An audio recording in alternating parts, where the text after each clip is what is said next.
Imagine entering a contest to be the most normal person Oh, wow. in your city. Okay. Thousands of women did just that. Really? In 1945, Cleveland, vying to match the measurements of a statue Oh, wow. A statue. named Norma. But this seemingly lighthearted contest hides a darker history, intertwined with eugenics and even Nazism. Oh, my goodness. Today, we'll unpack the story behind Norma and her male counterpart, Norman, exploring how these statues reflect the yearning for normalcy in a turbulent era. While revealing the troubling ideologies that shaped their creation, we'll dive into the surprising connection between these statues, a quest for standardized clothing sizes, and the disturbing practice of better baby contests. Wow, that sounds fascinating. So let's start with the stars of the show, Okay. Norma and Norman, the statues that served as the yardstick for normal in this unusual contest. Who created them, and what was their original purpose? Well, their creators were an interesting duo, Robert Latu Dickinson, a gynecologist, Okay. and Abram Belsky, a sculptor. And their goal was to create visual representations of the average American man and woman based on precise anatomical measurements. It's fascinating how they combined art and science to try and capture this elusive ideal of normal. It sounds like they were tapping into a real cultural obsession with measurement and standardization, which makes sense in a post-war era where people were craving order Yeah. and predictability. But I'm curious, how did they actually go about building these statues? Did they just find some average Joes and Janes to model for them? Not quite. For Norman, they relied on a surprisingly large data set of measurements collected from World War I draftees and other sources. It makes sense when you think about it. Armies need uniforms. Exactly. That requires standardized sizing. Yeah. But I bet finding comparable data for women was a whole different story. It's not like women were being drafted and measured en masse back then. You hit the nail on the head. There was no equivalent trove of data for women, which in itself speaks volumes about the different ways men and women's bodies were viewed and studied. But eventually they stumbled upon a fascinating, albeit flawed, data set Okay. collected by a home economist named Ruth O'Brien in the 1930s. A home economist. That's an unexpected turn. What was she measuring and why? Her goal was actually quite practical: to standardize women's clothing sizes, a challenge that, as many of us know, hasn't been fully solved even today, funded by the WPA. She led teams of women, they called them measuring squads, Oh, wow. who traveled the country meticulously measuring over 15,000 women. Imagine the logistical feat of that back then. Wow. That's quite an undertaking. Sounds like they were really trying to capture a representative sample of American women. Right. So how did this data end up in the hands of the statue creators? Well, here's where it gets a bit complicated and, frankly, disturbing. While O'Brien's project was ambitious, it was also deeply flawed. She made the decision to discard a third of the data she collected, specifically the measurements of non-white women. Her reasoning, or lack thereof, reveals the deeply ingrained racism of the time. She simply deemed non-white bodies irrelevant to the project of defining the average American woman. That's appalling. It's mind-boggling how casually discriminatory people were back then, even in supposedly scientific endeavors. And unfortunately, that bias extended to Dickinson and Belsky. They readily adopted O'Brien's flawed data Oh, wow. to create Norma, aligning their vision of the ideal American woman with O'Brien's racially exclusive view. So, from the very outset, the concept of normal embodied by these statues was inherently and troublingly white. So we have these statues, Norma and Norman, embodying a very specific and exclusionary vision of normal. How did they end up in Cleveland? And what sparked this most normal girl contest? In 1945, they were moved to the newly established Cleveland Health Museum, the first of its kind in the U.S. The museum's director, Bruno Gebhard, saw them as star attractions, a way to educate the public about health and anatomy. But here's another layer to the story. Oh. Gebhard was a former member of the Nazi Party. Hold on. A Nazi running a health museum in post-war America. That's quite a twist. It is, and it speaks to the complex realities of that era. While Gebhard claimed to have left the Nazi Party because he felt they had gone too far, his presence at the helm of this museum highlights the tangled web of ideologies that existed, even across enemy lines. It's a reminder that history is rarely black and white.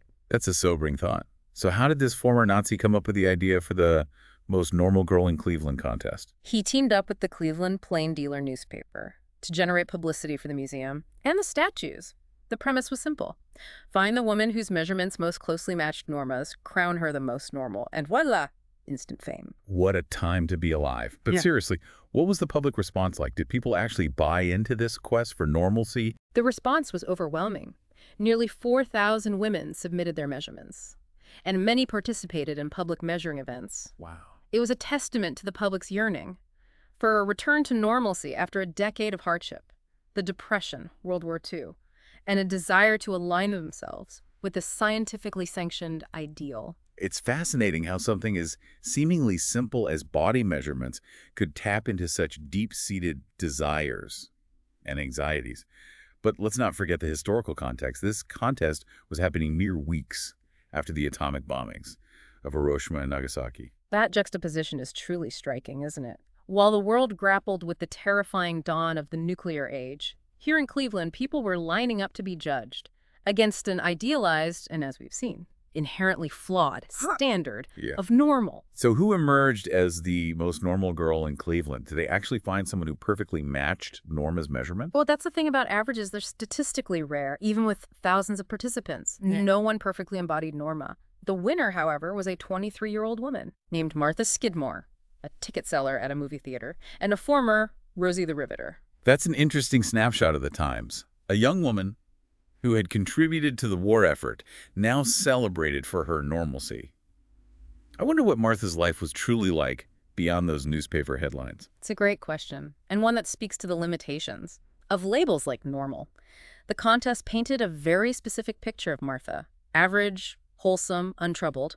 But as we've seen, the concept of normal is often a constructed narrative, one that can obscure the complexities and nuances of individual lived experiences. Makes you wonder if anyone can truly live up to these idealized standards, or if the very pursuit of normal is a recipe for disappointment. It's a thought-provoking question, and it leads us to a crucial point: the inherent paradox of seeking normalcy. The average, as we've discussed, is statistically unusual, and the pursuit of normal often comes at the expense of those deemed outside the norm, reinforcing societal hierarchies and perpetuating exclusion. It's a sobering thought, and one that resonates even today. We're constantly bombarded with images and messages about what's normal and desirable, often with harmful consequences for those who don't fit the mold. So what can we learn from the story of Norma and Norman and this quest for the most normal girl? I think it encourages us to critically examine what we mean when we talk about normal. Whose standards are we upholding? What voices and experiences are being excluded? And ultimately, does striving for a singular, unattainable ideal truly serve us? Or does embracing the diversity and complexity of human experience offer a richer, more meaningful path? It's easy to look back at these events and dismiss them as a quirky footnote in history.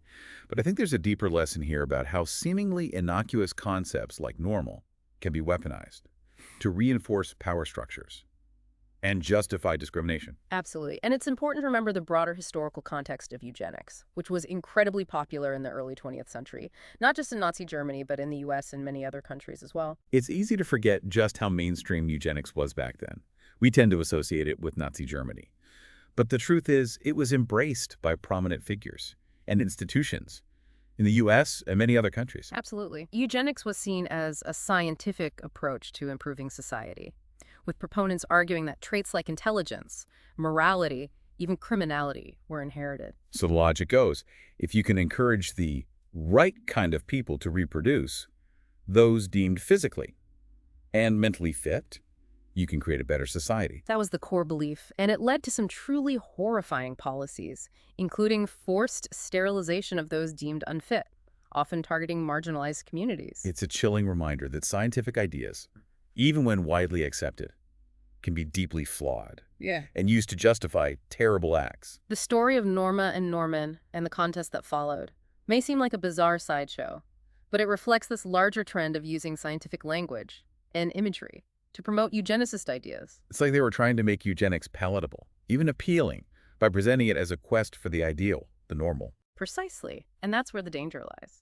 By associating positive attributes with normal and negative ones with abnormal, you create a framework for judging and ranking individuals and groups, a framework ripe for exploitation. It's a slippery slope, and one that's all too easy to fall down, especially when the concept of normal is presented as something objectively measurable and scientifically valid. And that's why it's so crucial to question these assumptions, to challenge the idea that there's one right way to be human, one ideal body, one standard of beauty or worth.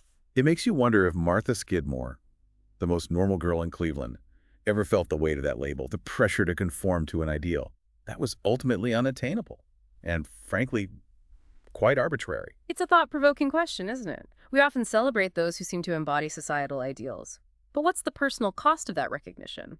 Does achieving normalcy truly bring happiness and fulfillment? Or does it come with its own set of challenges and limitations? I think the story of Norma and Norman and Martha Skidmore's unexpected fame reminds us that the pursuit of normal is often a red herring.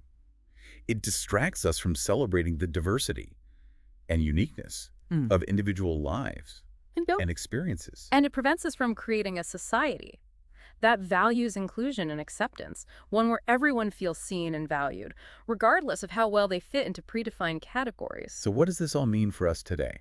In a world still grappling with the legacy of eugenics and the ongoing pressure to conform, what lessons can we take away from this deep dive into the quest for normal? I think it highlights the importance of critical thinking, of questioning assumptions, and of recognizing the power of language and imagery to shape our perceptions. We need to be mindful of how concepts like normal are used, who benefits from these definitions, and who is marginalized or excluded. It's about moving beyond simplistic categories and embracing the messy, beautiful, complex reality of human diversity. Exactly. It's about recognizing that there's no one right way to be human, no single blueprint for a good life. True strength lies in embracing our differences, celebrating our unique qualities, and creating a world where everyone feels empowered to be their authentic selves. That's a powerful message, and one that resonates deeply. But before we wrap up, I'm curious about something. We've talked a lot about the social and cultural implications of the Most Normal Girl contest. But what about the statues themselves? What happened to Norma and Norman?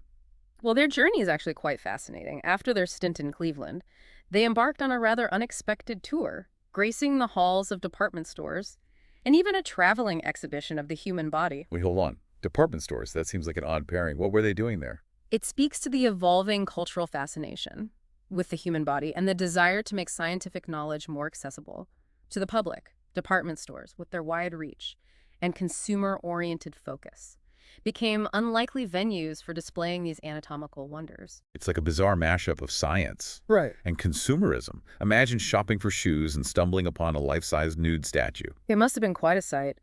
Eventually, though, Norma and Norman found a more permanent home at the Countway Library of Medicine at Harvard Medical School. So they've gone from the American Museum of Natural History to the Cleveland Health Museum Yeah. to department stores and finally to a medical library. That's quite a journey for two statues designed to represent the average American. It is, and it reflects the shifting cultural tides, the changing ways we view the human body, and the enduring fascination with the concept of normal. It makes you wonder what Norma and Norman would think of the world today, with its ever-evolving standards of beauty, its embrace of diversity, and its ongoing struggle with issues of identity and representation. It's a question worth pondering, isn't it?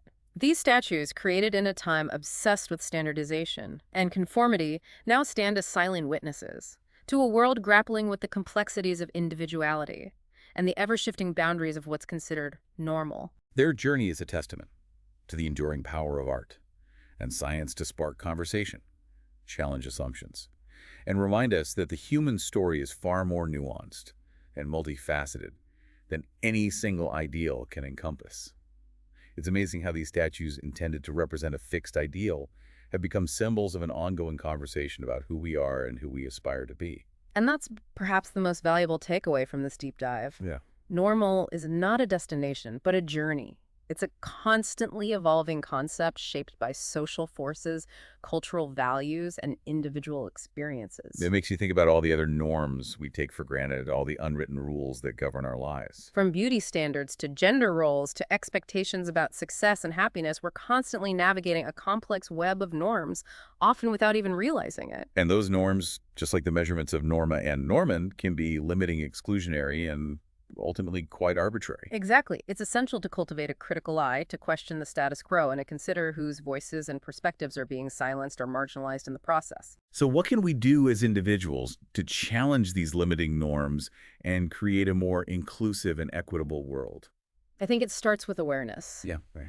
By recognizing the ways in which we've internalized these norms, we can begin to question them and challenge their influence on our thoughts, feelings, and behaviors. It's about becoming more conscious of the language we use, the images we consume, and the assumptions we make about ourselves and others. And it's about speaking up against injustice and discrimination, even when it's uncomfortable or inconvenient. Silence, after all, is complicity. It's about using our voices and our actions to create a world where everyone feels seen, heard, and valued, regardless of how well they fit into predefined categories. And it's about celebrating the richness and diversity of human experience, recognizing that there's no one right way to be human, no single blueprint for a good life. It's a tall order, but I think it's a worthy pursuit. Absolutely. And it's a journey we can all embark on together by cultivating empathy, challenging assumptions, and embracing the messy, beautiful, complex tapestry of human existence.